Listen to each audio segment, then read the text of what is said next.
taking this on or not? Let's go ahead. Yeah. There we go. Now we're good.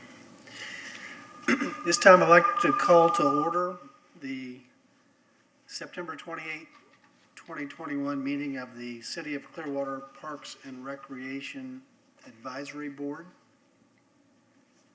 I'd like to introduce our board members who are here tonight. Board Member Hood. Good evening. Board Member Raftery. Good evening. Board Member Thomas. Good evening. And I'm the chair, Bruce Rector. This time the chair would entertain a motion to approve the minutes of the August 24, 2021 Parks and Recreation Board meeting. I'll make a motion to approve. I'll second that. Okay. Been moved and seconded that we approve the minutes. All those in favor of approving the minutes as presented signify by saying aye. Aye. Those opposed, same sign. Minutes are approved. Move to item 3 on the agenda, citizens to be heard regarding items not on the agenda. At this time, if there are any citizens that would like to be heard on an item not on the agenda, if they come forward.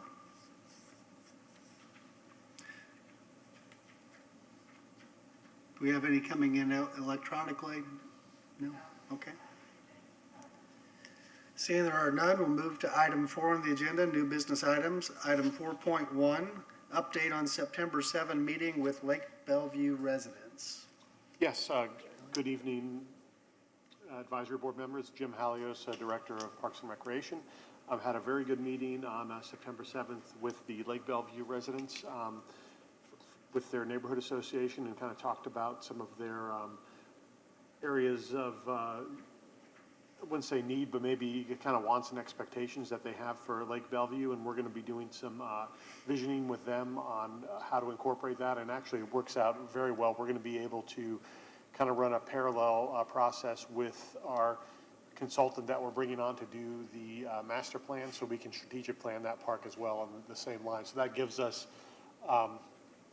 the ability to do two things at once, but also once we have part of that kind of plan established for Lake Bellevue and it's incorporated into the master plan as a strategic document, it gets presented to the council to become an official record. So we really see a benefit of being going to do that. But we had a good, robust discussion with the community. They were very welcoming. They had a lot of good ideas. So we're going to be reaching out to them shortly. And once we set up the public outreach with the strategic planning process, we'll incorporate that and have a meeting out at Lake Bellevue as well to get at Ross Norton for Lake Bellevue to get their feedback as well. Excellent. Very good. Any questions for Mr. Halios regarding the Lake Bellevue residents meeting? Any comments from citizens regarding this item? Seeing none, we'll move to item 4.2, report on September 10 visit to Valencia Estates neighborhood. Yes, I had put that one on the agenda. The meeting was actually on the 17th of September. Lisa Lanza had invited myself and Micah Maxwell, the acting city manager for the city of Clearwater, to visit with her on the 17th. She took us on a tour of her neighborhood area. She spoke to Micah about concerns, questions she had with respect to stormwater drain, as well as some road issues, but that, of course, I left to Micah himself. The purpose of my visit was to take a walk with her through Valencia Park, and the park is an absolute gem. It's right off of Hercules Avenue. I've never been there. This was my first visit. It has 2 tennis courts, very well lighted, very nice surface. It has 2 basketball courts lighted as well. The surface is in very good condition, and a playground. The other thing that struck me about this park was that it was remarkably clean. There was no litter about, there was no trash around it or anything. It was a very nice park. And I commented upon that to Lisa, and she informed me that the residents surrounding that neighborhood park take a great deal of pride in keeping the park neat for their use. And it certainly was evident when I was there. It was absolutely no litter whatsoever. Multiple trash cans available, but in fact, no litter was on the ground. Another item did come up, is across the street is Christ the Lord Church on Hercules, and I understood from Lisa that the residents originally believed there was a park right next to the church they thought was church property, but in fact they found out it is actually a city park. And the name of that park is Charter Oaks Park, and it's also set in a little bit of a neighborhood subdivision, Charter Oaks, right across the street. It's a walk park, if you will, a small one, surrounded by trees, and benches, but it's a very peaceful, very contemplative area, and it was quite nice to see that, quiet as could be walking through it and so forth, and it itself was very well maintained. The only request that was made is that the Parks and Recreation might consider adding a small sign there to indicate that it's Charter Oaks Park, and I passed that information on to Mr. Art Cater and yourself, Jim, for consideration. A small request that may or may not be able to be complied with.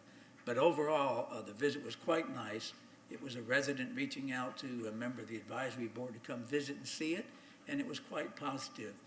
The only issue that I noticed when I was there was a very small section of the sidewalk going through Valencia Park that had been painted pink, requiring some repairs. But it was a very minor area, and it's something that we're used to seeing, if you will. Other than that, it was an absolute gem and a very positive visit, and I thank Lisa for inviting me, and I enjoyed that visit. Thank you, Board Member Raftery. Any questions for Mr. Raftery?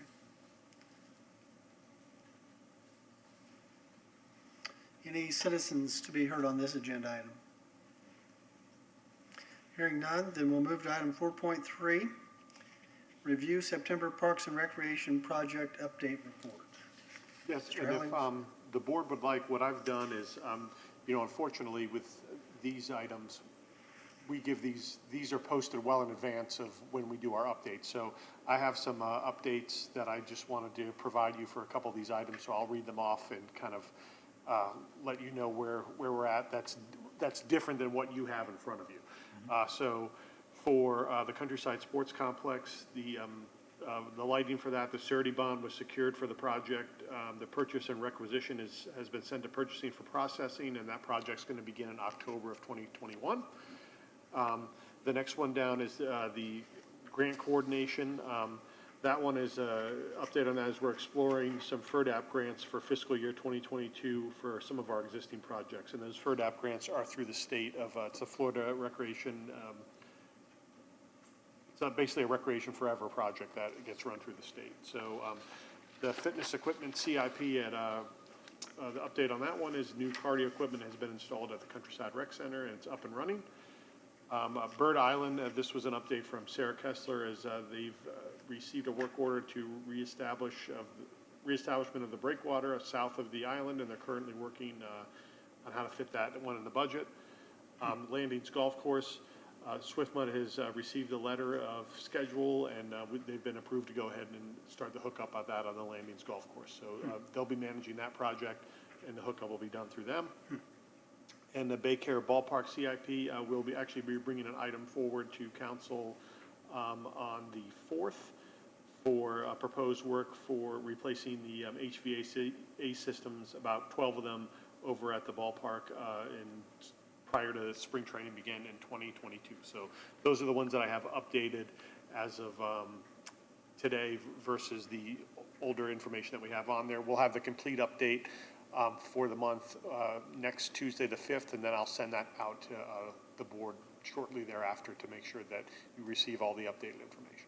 And I just want to thank you for getting this out to us on a monthly basis. I appreciate the update. Thank you. Yeah, I concur with Board Member Thomas. It's really helpful. And on Baycare Park, the air conditioning, it's totally separate from the request they've made in the past for upgrades and considering that proposal. Yes, that's correct. This is part of, we have what we call the Delta Engineering Study, which was done back in, I want to say 2010, 2011, where it identified parts of the structure that, as a landlord, we're liable for. Like if you're a landlord of a house, you have to replace the AC. And so we use that Delta Engineering Study along with a annual engineer's report to do our capital replacements for these type of items that are in there. So these were up for replacement.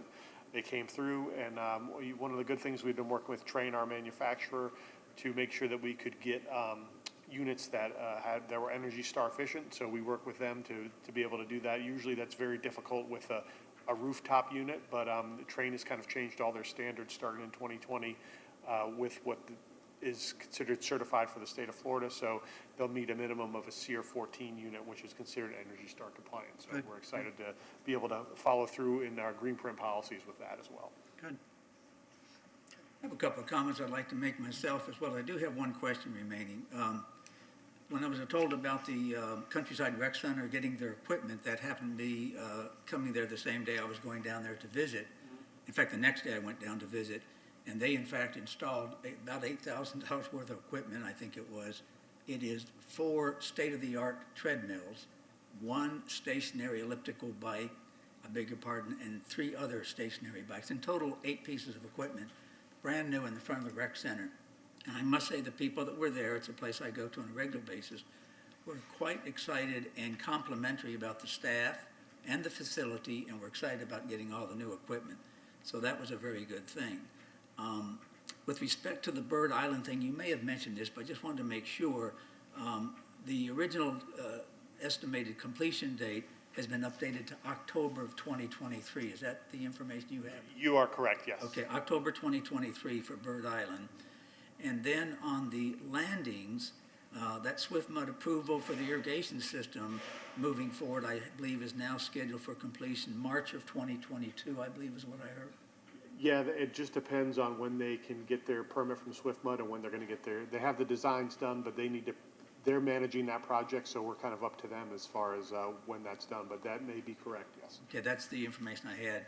And then finally, I think relative to the landings, at the council meeting on the 16th of September, the council approved $58,100 as assistant funding for the irrigation of the landings golf course.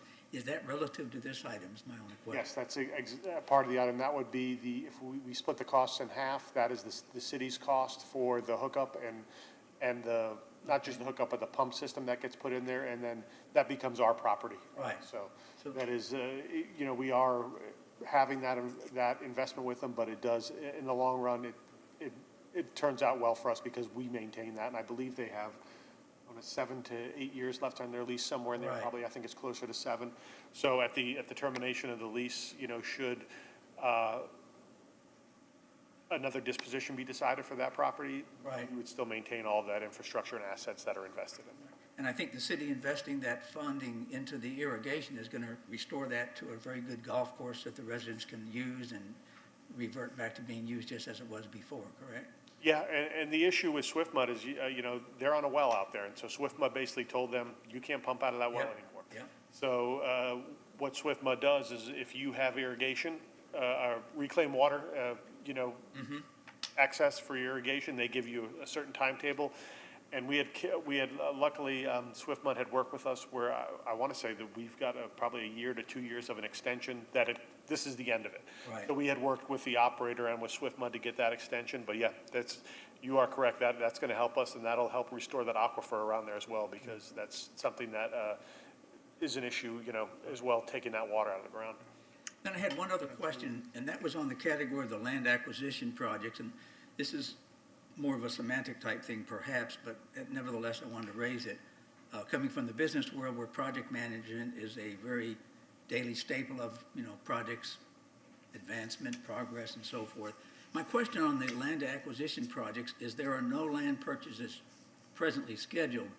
And what my comment was that if there are presently no negotiations and/or land purchases scheduled, is this an item that perhaps could be removed until such time there is an actual land acquisition being negotiated or pursued by Parks and Recreation? Or does it just remain there as a placeholder with no activity taking place? Well, it remains there as a placeholder because we're always actively trying to acquire land. As you know, Pinellas County being the most densely populated county in the state of Florida, land's hard to come by. But we have that on there because we're actively, and now we're negotiating to purchase land and looking at certain things. So we keep that on there just as, I wouldn't say so much a placeholder, but it's active. It's an ongoing process. So that's our reasoning behind keeping that on there. Okay. Well, I must say that, the update that we got on September 7th and the ones you just gave us tonight, plus the update that's forthcoming to us, is an excellent, progress report and objective report of Parks and Recreation. It's a public document available to a number of people, so that's a good thing, and I do appreciate you and the staff keeping it updated as you have. Thank you very much. Any other questions for Mr. Helios? Any comments from the citizens on this agenda item? Seeing none, we'll move to item 5, old business items. I don't believe there are any. So we'll move to item 6, director's report. Mr. Helios? Really, just, very minimal. One of the things that, we spoke about Lake Bellevue, and I updated you on the project update report. One of the things I mentioned in Lake Bellevue was our master plan. So we were concerned that we were going to need to go out to bid for that, and that would keep could extend that process by up to 6 months just having to procure that. But we were able to utilize the process of piggybacking with a local organization. Forward Pinellas had done a strategic plan recently, and their scope was very similar to what we were looking at.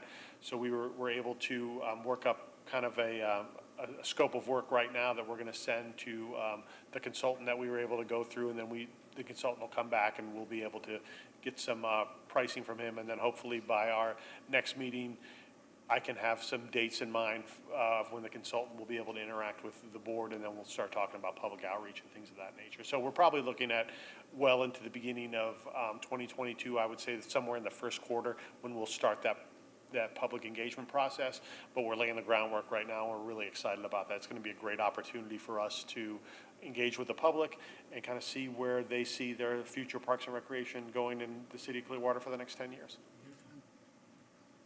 Very good. Any other questions for Mr. Helios? Hearing none, move to item 7, board members to be heard. Mr. Thomas? I don't have anything. Mr. Raftery? I had a couple of comments I wanted to make about board members perhaps visiting parks in their area, or just being aware of the parks that are in their area and visiting them like I did at Valencia Park. In fact, it was suggested to me that I visit 2 parks that were very nearby, Frank Tack Park as well as Montclair Park, and I went to both of them on my own on a Saturday and checked them out. Frank Tack Park is primarily consisting of ball fields that are very well maintained, and the facilities are kept locked up because you have to schedule their use and you have to get a permit from the city, I believe, to use them. But nevertheless, they're not open for everybody to go out there and just basically do what they want to, which in fact could ruin the park itself. They're absolutely gorgeous. Montclair Park is a neighborhood park just off of Montclair. It has a basketball court, it has a handball court, it has a playground area, and I noticed a couple of lads playing basketball there and had a chance to chat with them. They thought the park was quite nice, a good place to come to.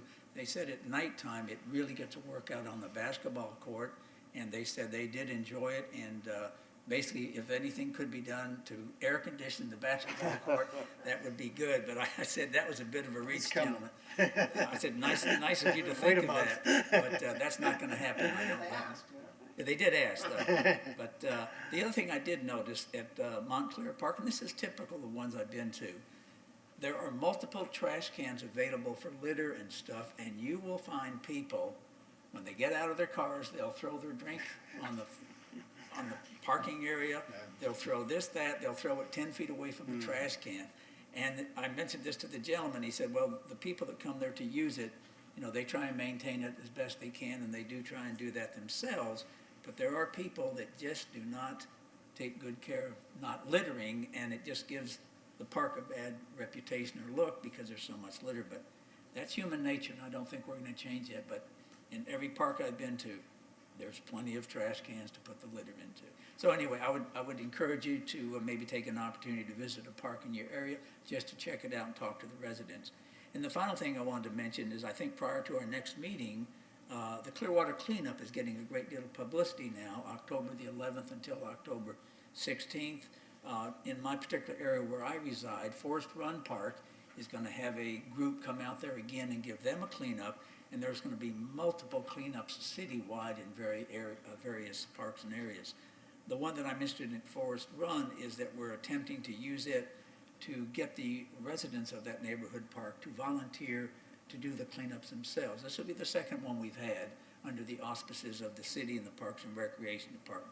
So that is coming up, and if you're able to participate in it or see the results of it, that would be a good thing as well. Mr. Hood? I did have one question for Mr. Helios, and it's about something we had talked about before. There's an avenue online where residents are able to make suggestions on parks. Is that true? Where they can go online and? Yes, it's via the website, or you can download the app, and it's a Clearwater Connect. I was just thinking of ways we can get more feedback from residents who go visit our parks, and you also mentioned that there might be a time where you are updating the signage. I think we mentioned like Forest Run Park. I just had an idea the other day. Maybe there could be, nowadays a lot of companies and people use those QR codes. Maybe we could put a QR code that has like a direct link to a suggestion. Just an easy way for residents who come in, they see the sign. If they want to leave some feedback, they can easily get there. Oh, that's a great idea. I was actually at the National Recreation Park Association conference week prior in Nashville, and I saw some signage there that utilizes that. So yeah, that's something that we're definitely going to look at, and even if it can just take us to the landing page of where that's on the website, because I think the concern is that if we have it directly related to that link, and then let's say we change a vendor and it's a different platform, so if we can just have it go into somewhere on the website, but that's a great idea. Okay, Thank you. thanks. Okay, I want to, the only thing I had to say tonight was just to follow up on what Board Member Raftery shared earlier about the big cleanup, which is October 11th through the 16th. It's a week long here in Clearwater, where it's, I said on an organizing meeting last week, Samantha Millay from the Parks Department is part of that organizing committee, and she's doing a fantastic job of organizing volunteers. They had, as of last week, 1,500 volunteers signed up, and a whole host of, and one of the things I was impressed with, it was all kinds of organizations all over the community, businesses, nonprofits, really getting into this. And so one of the things that came out of that meeting that we're using is the message we want to send to the community. And if you're watching and you've not signed up, we hope that the date to sign up to be involved directly has passed, but you can join one of these organizations that's committed to joining that day. But what we really want the message to get out isn't that just that the community is getting together to pick up litter for one day. It's what Mr. Raftery said earlier. It's that we want to create a mentality, a lifestyle in Clearwater that, and we want to tell. Hopefully, we'll get a lot of media coverage. I think they're coming out to the beach the first day of that week to do a media event. Hopefully, we're sharing with the community that Clearwater residents care about our environment. We care about not just the cleanliness, litter. We care about the beauty and preserving the beauty of where we live. And it's not just the beach. The beach is important, and we get a lot of tourists there. We want that to look nice too. But it's every part of Clearwater. It's every park in our community, and that's why I think it's also important what you said, Mr. Raftery, too, was that we use this as an event to encourage neighborhoods to take ownership of their park, and community organizations to take ownership of their parks, and to trigger some thought about, what are some lifestyle changes we could make individually to, cut down on the amount of litter that's out there. Choosing just to get a glass of tap water instead of a bottled water one day. I made a point to somebody the other night at an event that 117,000 residents of Clearwater, if all of us just forego one bottle of water one day a month, that would be over 1 million bottles a year we would take out of circulation just here in Clearwater. So yes, it's about picking up, and we hope to really give Clearwater a really good cleaning that day. But more importantly is that we send a message to not just Clearwater residents, but visitors to Clearwater, that we care deeply about preserving the beauty and our natural resources here. And we care about protecting them, and we live a lifestyle which accommodates and facilitates that. So I think it's a huge event, not just for Clearwater, it's a huge event for our parks because, we've got a lot of beautiful, great parks, as been pointed out earlier, and we need to make sure that they remain beautiful and clean and great parks. So just want to add that on to what was said earlier and call the community's attention if you're watching tonight that that's an important event. Hope you look for it. Hope that you will try to get involved. And if you can't do it that week, then you'll find some other way to get involved in our community, in our parks sometime this year. With that, we'll move to item 8 on the agenda. Is there a motion to adjourn? I make a motion to adjourn tonight's meeting. Second? Okay. Moved and seconded. All those in favor of adjourning signify by saying aye. Aye. Those opposed, same sign. Meeting is adjourned.